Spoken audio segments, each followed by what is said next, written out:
व्यवसाय शुल्क प्रतिपूर्ति योजना, इस टॉपिक के अंतर्गत कुछ ऐसे रूल्स एंड रेगुलेशन आए हैं जो डीजीटी की तरफ से एक नोटिस के द्वारा प्राप्त हुआ है।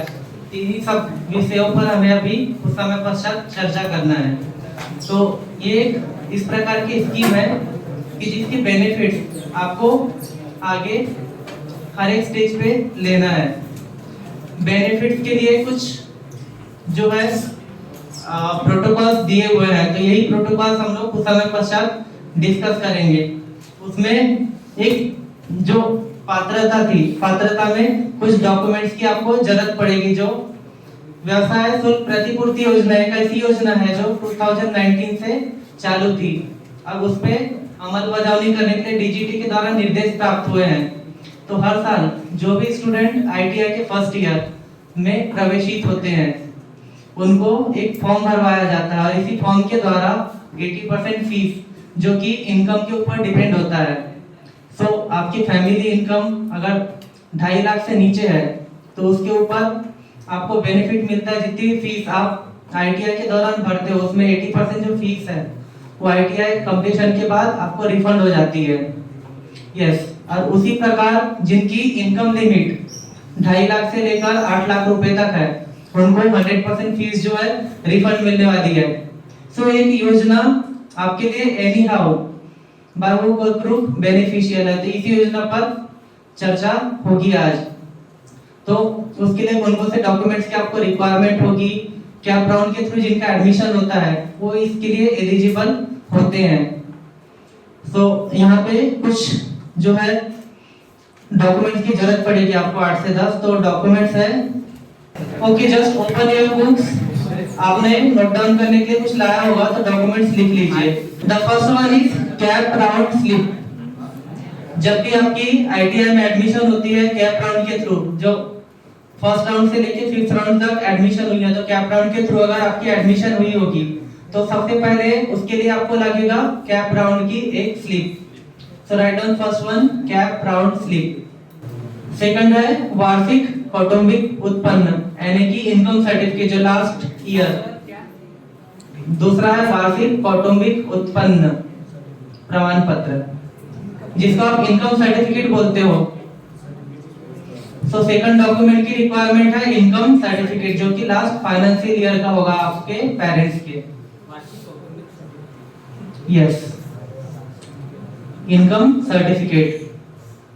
तीसरा है आदिवासी प्रमाण पत्र यानी कि डोमिसाइल सर्टिफिकेट जिसके अंदर महाराष्ट्र में एज, नेशनलिटी एंड डोमिसाइल तीनों एक साथ बनता है। तो डोमिसाइल प्रमाण पत्र यानी कि आपका जो मूल निवासी प्रमाण पत्र होगा उसकी जरूरत पड़ेगी। This is the third document. Okay, all 3 हो गए लिख के। First one is CAP round slip, दूसरा था income certificate and third one is domicile certificate यानी कि आदिवासी प्रमाण पत्र।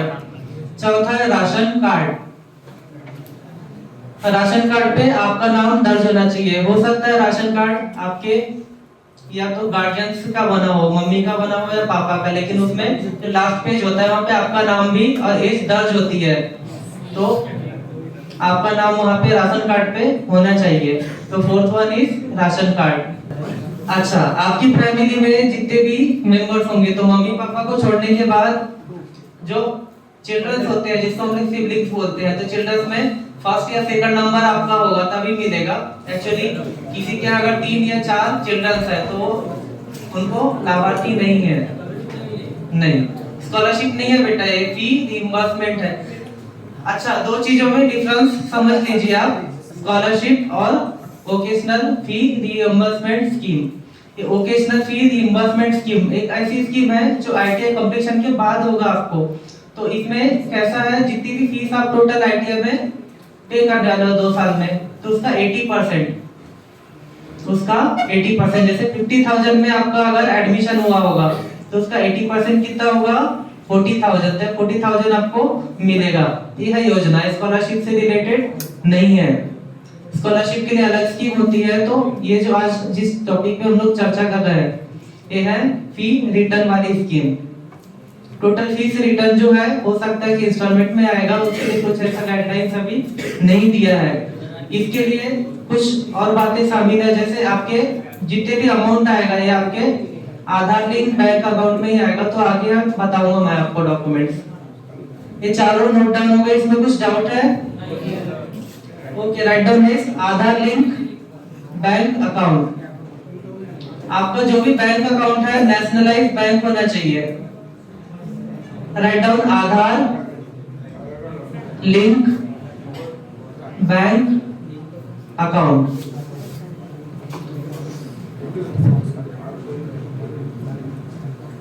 जिस किसी भी बैंक में बैंक कैसा होना चाहिए? Nationalised bank. ब्रैकेट में लिख लीजिए नेशनलाइज्ड बैंक, राष्ट्रीय बैंक।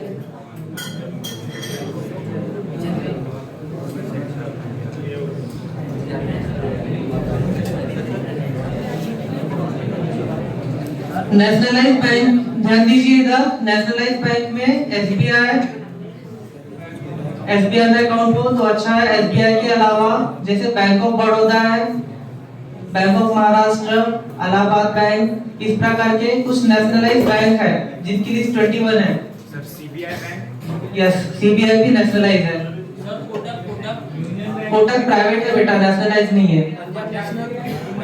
अच्छा, बैंकों के नाम राइट डाउन कर लीजिए। इनमें से किसी भी बैंक में आप पूछ सकते हो, आपके डाउट हो गए तो बाद में डिस्कस करते हैं उसके ऊपर। भारतीय state bank, Indian overseas bank, central bank of India, Allahabad bank, ये सभी नेशनलाइज है। पंजाब नेशनल बैंक भी नेशनलाइज है। ओके, जस्ट लिसन। आप गूगल, हर किसी के पास मोबाइल होगा, मोबाइल में आप गूगल में जाके लेटर बाद में चेक कर लीजिए कि नेशनल बैंक की लिस्ट कौन सी है। वहां से आपको पता चल जाएगा कौन सा नेशनल बैंक है और कहां पे आपका अकाउंट है। अगर प्राइवेट में होगा तो उसको आधार के द्वारा नेशनलाइज में अकाउंट ओपन करना है आपको। राष्ट्रीय बैंक का अकाउंट नंबर चाहिए आपको। जस्ट आज ये प्रोग्राम होने के बाद आप चेक कर लीजिए कि आपका अकाउंट जो है नेशनलाइज्ड बैंक में है या नहीं है। अगर नहीं होगा तो तत्पूर्ति जल्द से जल्द आप आधार कार्ड, और आधार कार्ड जो है मोबाइल नंबर से आपका लिंक होना जरूरी है। आधार लिंक मोबाइल नंबर। और एक चीज बता दूं, आधार कार्ड पे कुछ जो स्टूडेंट है उनका अगर सिर्फ जन्म तिथि नहीं होगा, कुछ व्यक्ति के आधार कार्ड पे सिर्फ बर्थ ईयर लिखा होता है, तो बर्थ ईयर वाले भी नहीं चलेंगे। वहाँ पे टोटल डेट ऑफ बर्थ आपकी पूरी आनी चाहिए, जैसे मंथ, डेट और ईयर तीनों भी होना चाहिए आधार कार्ड पे। और दूसरा मोबाइल नंबर भी वहाँ पे दर्ज होना चाहिए। मोबाइल नंबर और पूरी जन्म तिथि के साथ उस आधार कार्ड के जरिए आपको नेशनलाइज्ड बैंक में अकाउंट ओपन करना है। उसका जो जेरॉक्स है वो लगेगा आपको।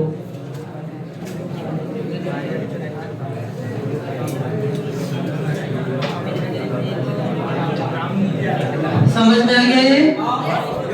नेक्स्ट लिखो, फर्स्ट ईयर की जो फीस आपने एडमिशन लिया है, एडमिशन के बाद आपने जो भी फीस भरा उसकी कुछ स्लिप मिली होगी आपको। यस, तो पे स्लिप की एक फोटो भी लगेगी।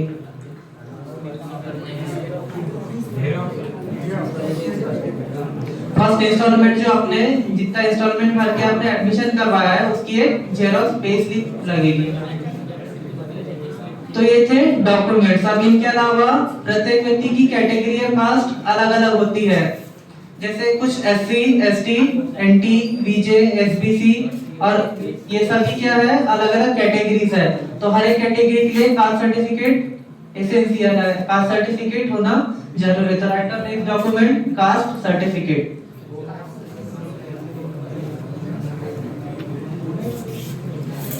क्या बोलना था?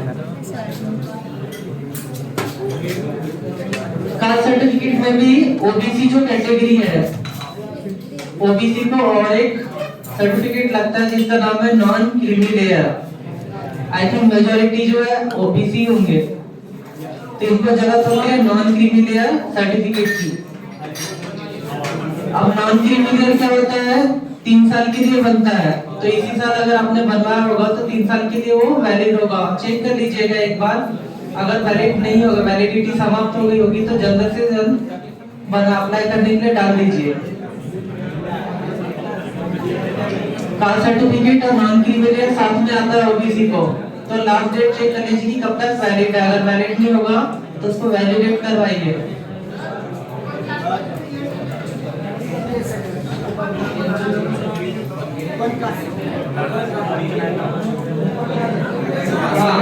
लास्ट, अब ध्यान दीजिए, बहुत लोगों को ऐसा डाउट है कि ओपन वाले को कुछ भी मतलब बेनिफिट्स नहीं मिलते, तो ये टोटल गलत धारणा है।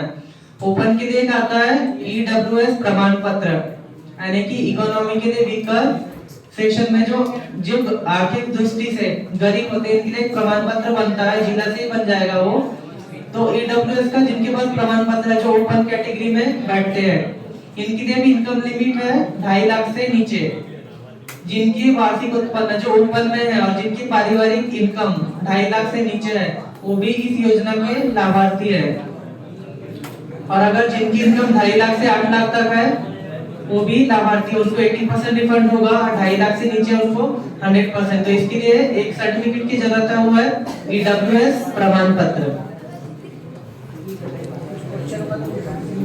यस, ये प्रमाण पत्र सभी को समझ में आ गया।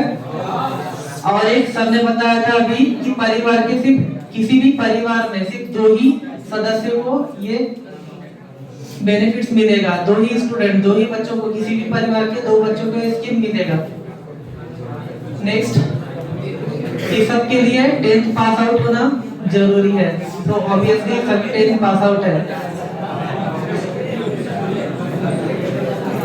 Okay, just remind, first cap round letter, दूसरा इनकम सर्टिफिकेट, तीसरा डोमिसाइल, चौथा आधार कार्ड, राशन कार्ड, पांचवा आधार लिंक बैंक अकाउंट, जो कि नेशनलाइज बैंक में आपका अकाउंट होना चाहिए।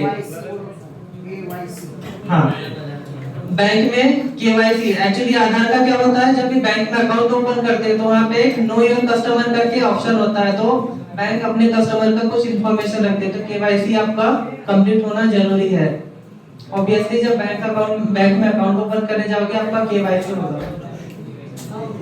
जिसके पास आधार कार्ड नहीं होगा, तो आधार कार्ड के लिए कुछ प्रोसीजर्स है ना, पता कर लीजिएगा। आधार कार्ड आसपास में आधार केंद्र होंगे, कुछ बैंक होते हैं वहाँ पे। अच्छा, कितने लोगों के पास आधार कार्ड नहीं है? Just raise your hands. सगळे कॅटेगरी वाईज त्याच्यात निकष दिलेले आहे। सगळ्यात वर ही जी आहे ओपन कॅटेगरी आहे। ओपन कॅटेगरी म्हणजे ईडब्ल्यूएस मध्ये इकॉनॉमिकली वीकर सेक्शन। मला असं वाटतं शेवटपर्यंत दिसत नसेल मुलांना।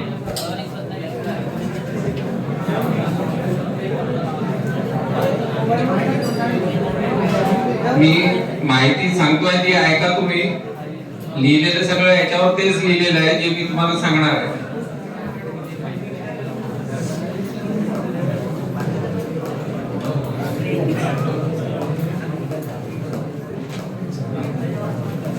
चालेल, एवढं चालेल। तर सगळ्यात पहिला पॉइंट जो आहे, उमेदवार म्हणजे स्टुडंट महाराष्ट्र राज्याचा आदिवासी असणे आवश्यक आहे। म्हणजे डोमेसाइल जे सर्टिफिकेट आहे आपलं महाराष्ट्राचं डोमेसाइल सर्टिफिकेट पाहिजे, जे तुमचे सगळे डिटेल्स असणं आवश्यक आहे। कोणी काढलं नसेल तर ताबडतोब काढून घ्या। आधार केंद्रातनं डोमेसाइल सर्टिफिकेटचं काम होत असतं, तर हे काढून घ्यायचं। मोबाईल नंबर आधार कार्डशी संलग्न जोडलेला असावा। आधार कार्ड आणि आधार कार्डशी संलग्न म्हणजे जो आपला मोबाईल नंबर आहे, रजिस्टर्ड मोबाईल नंबर, तो आधारशी अटॅच असला पाहिजे। ठीक आहे। त्यानंतर तोच आपला जो रजिस्टर्ड मोबाईल नंबर आहे, जो आधारशी जो जोडलेला आहे, तो नंबर बँक खात्याशी जोडलेला असला पाहिजे। ज्याही बँकेत आपला अकाउंट राहील त्या अकाउंटला सेम नंबर असला पाहिजे जो आधारला अटॅच आहे। बँक अकाउंट ज्यांनी उघडलं नसेल त्यांनी जर आपलं स्वतः उघडू शकता तर फार छान। अदरवाइज आपण प्रयत्न करू कॉलेजमध्ये बँक वाल्यांना बोलवण्याचा।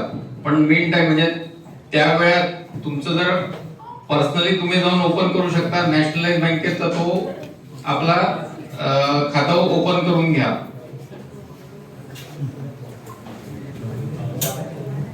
त्यानंतर कॅन्डिडेट म्हणजे स्टुडंट आहे हा कॅप राऊंडला ऍडमिशन घेतलेला असला पाहिजे। मॅनेजमेंट कोट्या वाल्या स्टुडंट करता ही योजना नाही आहे। जे कॅप राऊंड मधनं आलेले आहे त्यांच्याकरताच ही योजना राहणार आहे.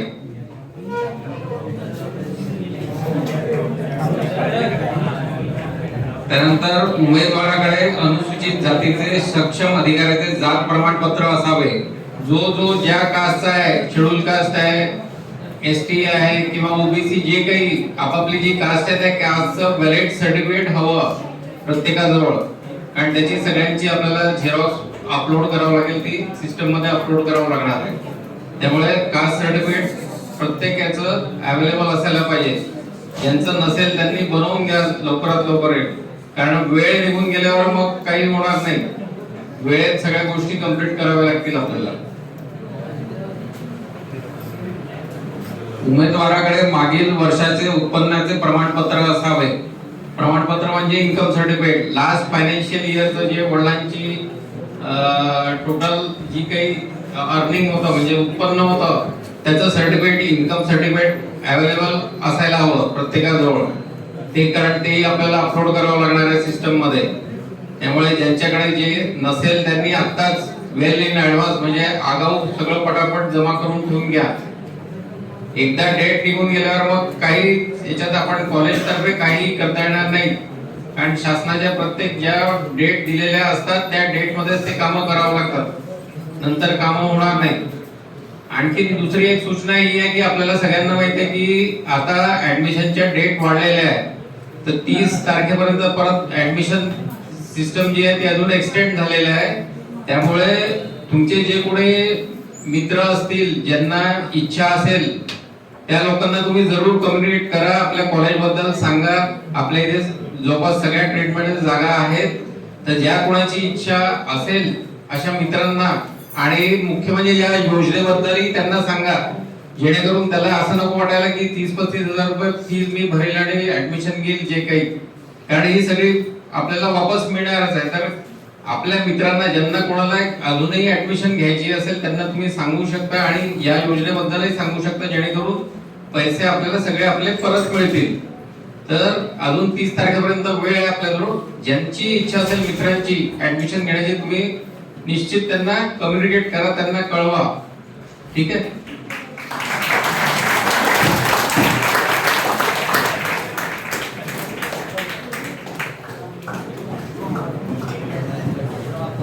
त्यानंतर अजून ज्या काही निकष दिले त्याच्यात उमेदवाराने यापूर्वी शासकीय अथवा खासगी औद्योगिक प्रशिक्षण संस्थेमध्ये कोणत्याही अभ्यासक्रमाचा असा लाभ घेतलेला नसावा. म्हणजे याच्यापूर्वी दुसरा कुठलाही ITI कोर्स केलेला असला पाहिजे तरच या योजनेचा लाभ घेता येईल. नाहीतर कोणी दुसऱ्या ट्रीटमेंटनं केलेला आहे आणि इथे दुसऱ्या ट्रीटमेंटनं करतोय आणि योजनेकरता तुम्ही जर अप्लाय करताय तर ते एलिजिबल म्हणजे त्याच्याकरता तुम्ही पात्र राहणार नाही. ठीक आहे. उमेदवाराने राज्य, केंद्र, स्थानिक स्वराज्य संस्था, कंपनी किंवा महामंडळाने पुरस्कृत केलेल्या प्रशिक्षण कार्यक्रमाचा यापूर्वी लाभ घेतलेला नसावा. उमेदवाराची उपस्थिती आधार संलग्नित बायोमेट्रिक उपस्थिती प्रणालीवर नोंदवणे आवश्यक राहील.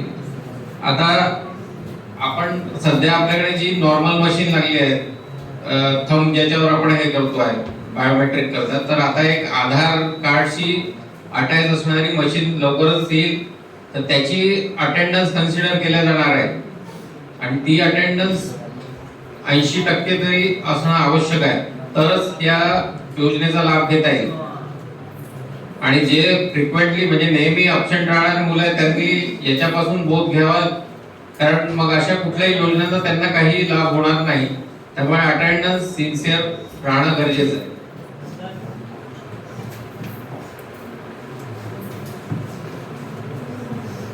त्यानंतर रेशन कार्ड, जसं मी तुम्हाला म्हटलं होतं, एका कुटुंबातील केवळ पहिल्या 2च अपत्यांपर्यंत हा लाभ मर्यादित असेल.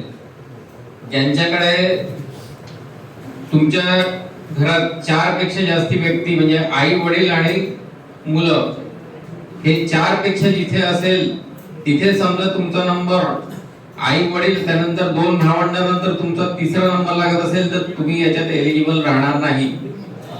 तुम्ही याच्यात पात्रता तुमची ठरणार नाही.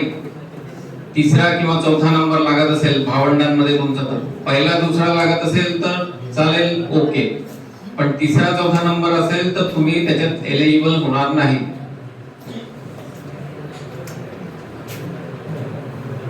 आणि सगळ्यात शेवटचं, मॅनेजमेंट कोट्यातनं ज्यांनी कोणी ऍडमिशन घेतली असेल तो या योजनेला पात्र राहणार नाही. सगळ्यांना जे कोणी पात्र राहणार आहे ते सगळे कॅप राऊंडच्या थ्रू आलेले आहे. ठीक आहे. बाकी जसं यांनी सांगितलं आपल्या खरे सरांनी कुठले कुठले डॉक्युमेंट्स, ते सगळे खालती डॉक्युमेंट्स आहेत. त्यानंतर इन्कम करता दिलेलं आहे.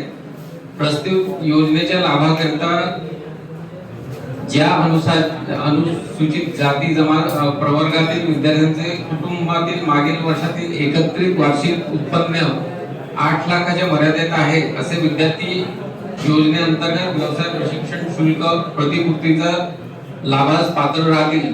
त्यामध्ये ज्या अनुसूचित जाती प्रवर्गातील विद्यार्थ्यांचे कुटुंबाचे मागील वर्षातील एकत्रित वार्षिक उत्पन्न रुपये 2 लाखांच्या मर्यादित आहे त्यांना भारत सरकार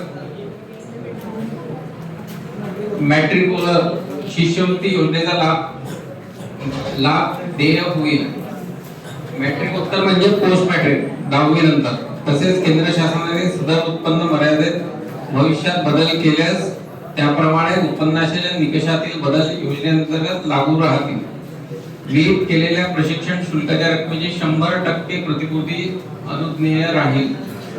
म्हणजे या इन्कम कॅटेगरी मध्ये 2.5 लाख ते 8 लाखाच्या मध्ये किंवा 2.5 लाखापेक्षा कमी जे असेल त्यांना 100% मिळेल. आणि 2.5 लाख ते 8 लाखाच्या मध्ये ज्यांचं वार्षिक उत्पन्न आहे, ज्यांच्या आई वडिलांचं, त्यांना 80% पर्यंत ही योजनेचा म्हणजे परतावा मिळणार आहे. आणि जसं खऱ्या सरांनी सांगितलं, जे काही रिक्वायर्ड डॉक्युमेंट्स, आवश्यक दस्तऐवज त्याच्यात आधार कार्ड आहे. आधार कार्ड प्रॉपर अपडेट असलं पाहिजे. डेट ऑफ बर्थ वगैरे त्याच्यात असली पाहिजे. जुन्या आधार कार्ड मध्ये फक्त इयर ऑफ बर्थ राहायचं. बहुतेक तुमच्या याच्यात सगळ्यांच्या याच्यात डेट ऑफ बर्थ असेलच, पण जुन्या याच्यात फक्त इयर ऑफ बर्थ राहायचं, डेट ऑफ बर्थ नसायची. तर ते पूर्ण माहिती, स्पेलिंग वगैरे, ऍड्रेस वगैरे सगळं प्रॉपर आहे की नाही ते पाहून घ्यायचं. जर नसेल तर अपडेट करून घ्या आधार कार्ड. रेशन कार्ड जसं सांगितलं, रेशन कार्ड मध्ये नाव असणं आवश्यक आहे, पण तेही पहिलं किंवा दुसरं भावंडांपैकी जर तुमचा नंबर असेल तर, तिसरा किंवा चौथ्या नंबरवर तुमचं नाव असेल तर तुम्ही त्याच्यात एलिजिबल होणार नाही. 10वी 12वी ज्या बेसवर आपण ऍडमिशन घेतली आहे त्याचे डॉक्युमेंट्स आणि ते ओरिजिनल हवे. कुठेही ट्रू कॉपी म्हणजे हे चालणार नाही, ओरिजिनलच लागेल आपल्याला ती. ठीक आहे. डुप्लिकेट कॉपी चालणार नाही त्याच्यात.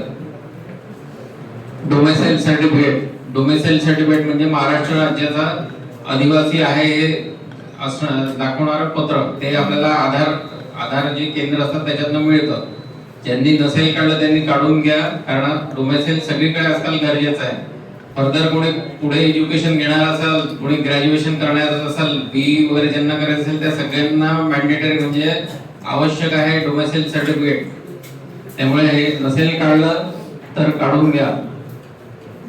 उत्पन्नाचा दाखला म्हणजे इन्कम सर्टिफिकेट, मागच्या फायनान्शियल इयरचं वडिलांचं, आई जे कोणी अर्निंग पर्सन असेल किंवा अजून काही बिझनेस असेल तर मागच्या वर्षाचा उत्पन्नाचा दाखला 2021-2022 चा तुम्हाला लागेल हा दाखला.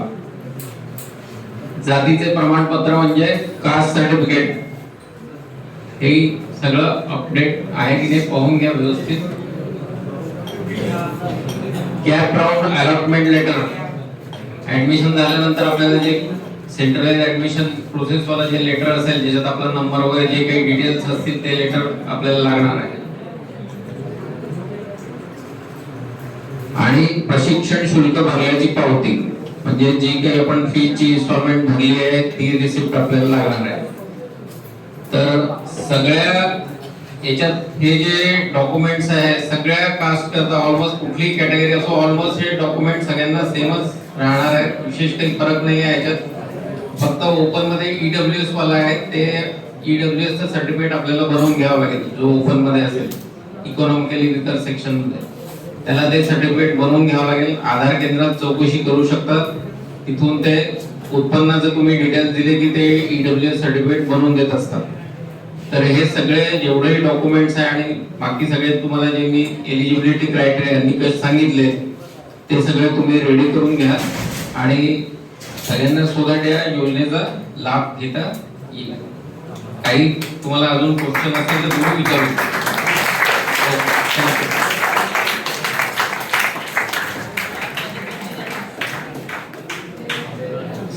धन्यवाद सर तुमचं, तुम्ही माहिती दिल्याबद्दल. आल्यानंतर कॅपराऊंड म्हणजे काय, नेमकं त्याचा अर्थ काय होतो, यातून त्याचे बेनिफिट्स काय होतं, टाळ्या बाजूला.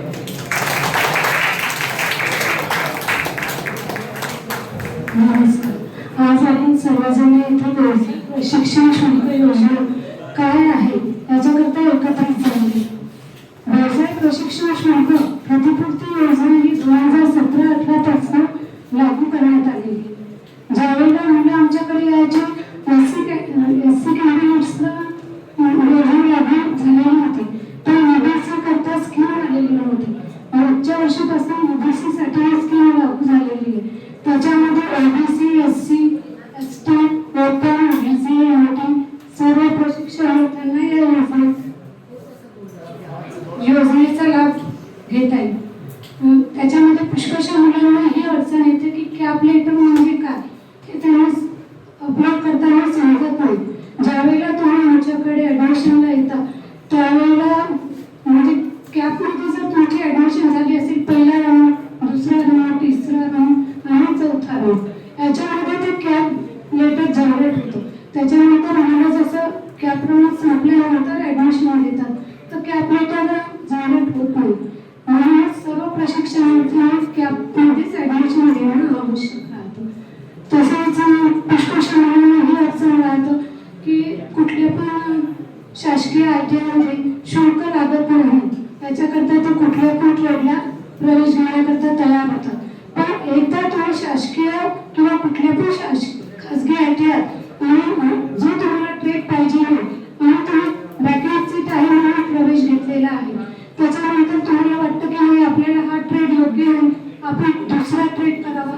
पण त्याच्यामध्ये अडचण होते की शासनाकडे जी शिष्यवृत्ती आहे ती तुम्हाला प्राप्त होऊ शकत नाही.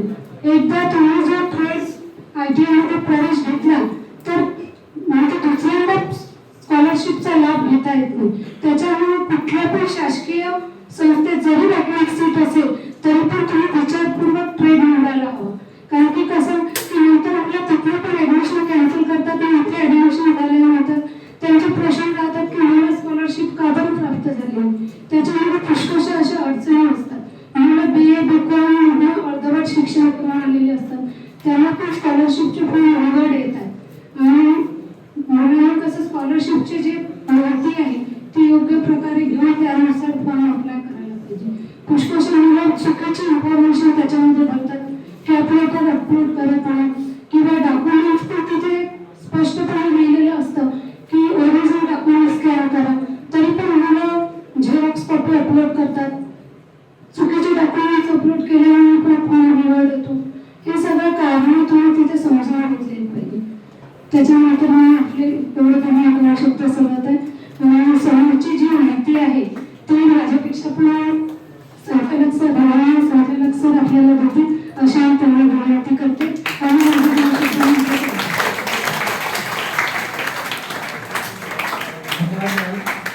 डायरेक्टर सर, संस्थेमधले डायरेक्टर सर, हे आपल्याला नेमकं म्हणजे काय ह्या स्कीमच्या बद्दल आणि काय करावं नेमकं हे याच्याबद्दल थोडक्यात माहिती सांगणार आहे. तर डायरेक्टर सरांना मी विनंती करते की याबद्दल माहिती सांगावी.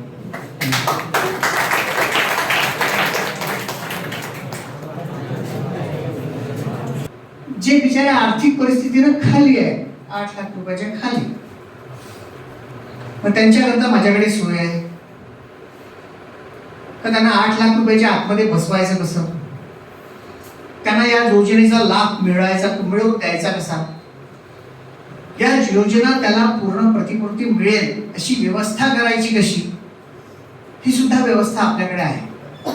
कॅप राऊंड थ्रू जे विद्यार्थी आपल्या कॉलेजमध्ये ऍडमिशन करायला येतात तेच विद्यार्थी फक्त त्याला ही योजना लागू होईल. व्यवसाय शिक्षण शुल्क प्रतिपूर्ती योजना 2022-23. आता मॅक्झिमम मुलं माझ्याकडे आहेत की ते डायरेक्ट मॅनेजमेंट कोट्या थ्रू माझ्याकडे येतात. ठीक आहे. आता मॅनेजमेंट कोटा म्हणजे काय की कॅप थ्रूला न जाता माझ्याकडे डायरेक्ट ऍडमिशनला आले आणि यांनी त्याची ऍडमिशन मॅनेजमेंट कोट्यात करून टाकली. त्या मुलाला कुठलीही प्रतिपूर्ती योजनाचा लाभ मिळणार नाही. मग जे विद्यार्थी असे आहेत त्याने ते तर दूर झाले, त्यांना पैसे मिळणार नाही. जे विद्यार्थी बाहेरच्या राज्यातून आले त्यांनी 10वी बाहेरच्या राज्यात केली आणि बाहेरच्या राज्यात 10वी करून माझ्याकडे ऍडमिशन घ्यायला इथे आला, तो कुठल्याही कास्टचा असो, म्हणजे तो SBCचा असो, ओपन असो, EWSचा असो, SCचा असो, OBCचा असो, JNTचा असो, कुठला पण तो बाहेरच्या राज्यात तो माझ्या राज्यात आला असेल तरी त्याला ही योजना लागू होणार नाही. मुद्दा लक्षात आला. चौथा एक मुद्दा मॅडमनी सांगितला की ITI ला चूज कसं करणे. जेव्हा तुम्ही रजिस्ट्रेशन करता मैं वाकई आर्थिक परिस्थिति से कमजोर हूं, मैं सच्चा इंसान हूं कि उस इंसान के वाकई पैसे नहीं है, वो किसी तरह से का काम करता है, किसी का होटलिंग करता है, होटल तरह चलाता है, कोई बोलता है मैं ये करता हूँ, कोई लेबर करता है, कोई पेंटिंग करता है, कोई कारखाने में जाता है, कोई हिंगना में जाता है, कोई टेक्नीशियन है, कोई कुछ है, कोई कुछ है, कोई छोटे मोटे व्यक्तियों के जितने भी बच्चे हैं उन सबको ये योजना लागू होती है. अब इसमें तो बहुत सारे आ गए क्योंकि उसमें SC कैटेगरी भी है, ST भी है, जनरल भी है, EWS भी है, सभी कैटेगरी आ गई, पूरी की पूरी कैटेगरी है. देखिए नीचे. अब इस सर्टिफिकेट को वेरीफाई कैसे करना, तो एडमिशन के पहले हमारी एडमिशन अभी हो चुकी है और हर एक के पास पर्टिकुलरली एडमिशन की रिसिप्ट है. इसका मतलब इंपॉर्टेंट क्या है, रिसिप्ट. उस रिसिप्ट को अपने पास संभाल के रखना, ये हमारा पहला काम है. दूसरा काम क्या है, आपका आधार और बैंक पासबुक, इसका लिंक होना बहुत जरूरी है. ये आपने सबने बताया. उसके साथ साथ आपकी KYC, ये भी उतनी ही इंपॉर्टेंट है. उसके बाद आपका राशन कार्ड, वो भी इंपॉर्टेंट है. जो जो डॉक्यूमेंट्स खरे साहब ने बताया उसकी एक फाइल तैयार कर लेने का, पट से जल्दी कल के कल. सर ये क्या चीज है, मैं आपको मेरी तरफ से ये हेल्प करने की कोशिश कर रहा हूं कि ज्यादा से ज्यादा पैसा मेरे बच्चे तक पहुंचे. ये स्कीम का बेनिफिट मेरे मैक्सिमम से मैक्सिमम बच्चे ले, इसकी तैयारी में कर रहा हूं. अब ये दोनों व्यक्ति क्या करेंगे, आपके एडमिशन की जो मैंने फाइल कहा उस फाइल में आप जो डॉक्यूमेंट्स लगा रहे हैं वो डॉक्यूमेंट्स प्रॉपर तरीके के है क्या, और आप उसमें इलिजिबल है क्या, और इलिजिबल नहीं होंगे तो उसको इलिजिबल कैसा करना, ये बताने का काम कौन करेंगे. जैसे हमारे मेंटर्स होते हैं वैसे हमारे 2 नोडल ऑफिसर हैं, राइट. अब 2 नोडल ऑफिसर, उनका काम क्या हुआ कि आपकी जो फाइल है उस फाइल में आपने जो डॉक्यूमेंट्स लगाए हैं, हमने आपको कॉपी पे जो उतार दिए हैं वो आपके रेडी है क्या, प्रॉपर है क्या, और बराबर आपने भरा है क्या, बराबर आपकी इंफॉर्मेशन है क्या, ये सब चेक करने का काम किसका हुआ, नोडल ऑफिसर का हुआ. उस नोडल ऑफिसर के हाथ के नीचे हमने कोपा की एक बच्ची को दिया है. ये हर बच्चों से डाटा कलेक्ट करके वो डाटा की फाइल अपने पास बना के वो सब फाइल का सबमिशन कहां करेगी, 2 नोडल ऑफिसर्स के पास. 2 नोडल ऑफिसर्स जब ये असिस्टेंट पूरे फाइल जमा करके उनको दे देंगे, उसके बाद कंप्यूटर पे बैठेंगे रजिस्ट्रेशन के लिए पेरकर सर के साथ, और पेरकर सर हर बच्चे का रजिस्ट्रेशन करके देंगे. सर ये क्या बात हुई, रजिस्ट्रेशन करके देंगे यानी क्या, हम सब काम कर देंगे. क्या आपका फॉर्म गलत होगा क्या, आपका फॉर्म सैंक्शन करने के लिए क्या करना पड़ेगा, हमें आपको सजेशन देना पड़ेगा. EWS का फॉर्म ऐसा भरो, ये ऐसा करो, ये फॉर्म ये लाओ, ये सर्टिफिकेट ऐसा लाओ, ये वैसा लाओ, ये काम कौन बताएगा, हमारा कॉलेज मेंटर, आपने निश्चिंत हो जाना है कि मेरा फॉर्म प्रॉपर भरा है। उसको जो जो इंफॉर्मेशन लगेगी वो इंफॉर्मेशन आपको उनको देना है। किनको देना है? पेरकर सर को या जयपुरकर सर को दिखाना है फाइल। पेरकर सर और जयपुरकर सर जब तक फाइल ओके उनकी सिग्नेचर ओके दोनों की जोशी सर के पास आएगी नहीं। जोशी सर से क्या लेना है अपने को? अप्रूवल। ये अप्रूवल किस पे लेना है? कंप्यूटर के डाटा पे। और कंप्यूटर का डाटा देखते हुए वहां पे उसने यदि ओके किया तो वो इन्होंने अप्रूवल साइन किया। इसका मतलब क्या हुआ? आपको पैसे मिलने निश्चित हुए। ये हमारी तरफ